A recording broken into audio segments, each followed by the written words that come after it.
Hello les amis, je vous retrouve pour une nouvelle vidéo sur le football français et la Ligue 1 et je vais vous présenter le match Brest contre Clermont. C'est un match qui a lieu ce dimanche 3 décembre 2023 à 15 h pour le compte de la 14e journée du championnat de France de football de Ligue 1 Uber Eats saison 2023-2024.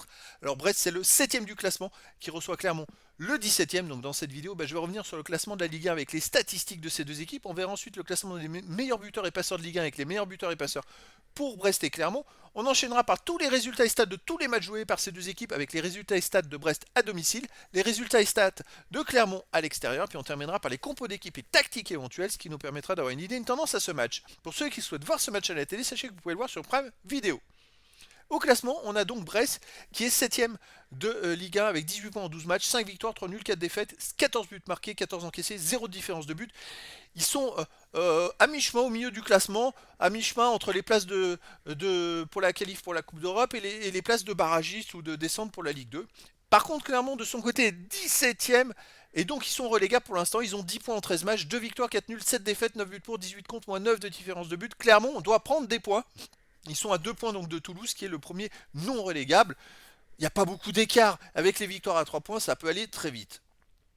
Au niveau des buteurs, pour Brest, on a Del Castillo avec 3 buts, Mounier 2 buts, pour Clermont, on a Cham 2 buts, et après il y a plein de joueurs à un but pour les deux équipes. Pour les passeurs décisifs, Del Castillo et Lala pour Brest, 2 passes décisives. Clermont, on a Nicholson avec 2 passes décisives et des joueurs à une passe pour les deux équipes. On rappelle quand même que Brest a été premier de Ligue 1 après sa victoire à la 6ème journée contre Lyon, et que depuis, bon là ils se sont bien ressaisis à Montpellier la dernière journée, mais depuis ils avaient enchaîné les mauvais résultats. Donc c'est vrai que Brest cette saison, c'est 17 matchs joués, 8 victoires, 4 nuls, 5 défaites, 20 buts marqués, 17 encaissés, plus 3 de différence de but. Alors là ils restent quand même sur une belle victoire à l'extérieur à Montpellier, parce qu'avant ils avaient quand même enchaîné 5 matchs de suite sans gagner. Peut-être la peur, le fait d'être premier, je sais pas. Et donc ça fait qu'ils avaient marqué que 2 points sur 15, et c'est pour ça qu'ils se retrouvent à maintenant 12 points du PSG. Ça va très très vite hein, au classement.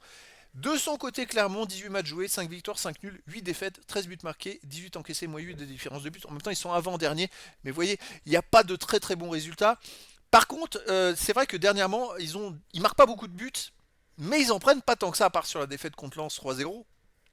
Mais sur les autres matchs, c'était des matchs plutôt serrés. Il y avait qu'un but d'écart, voilà. Ils ont perdu beaucoup de matchs avec un seul but d'écart, où ils font des matchs nuls, c'est serré. Donc voilà, Clermont a du mal à prendre des points. À domicile, Brest. Alors Brest, c'est plutôt costaud chez eux, jusqu'à cette fameuse défaite contre le PSG, 3 buts à 2. Mais après, c'est contre le PSG, sinon à domicile, c'est plutôt pas mal. Et par contre, Clermont, à l'extérieur, il reste quand même sur 3 matchs de suite, sans défaite, avec une victoire à Lyon et un match nul à Montpellier, un match nul à Strasbourg. Donc ils sont dans une bonne dynamique. Ça peut être un match un peu plus serré que prévu. Au niveau des compos d'équipe, pour Brest, ça serait du 4-3-3 et gardien Bizot, défense Lala, Chardonnay, Brassier, Loco, milieu de terrain Camara, Lesmelou, Magnetti, attaquant Castillo, Mounier et Douaron.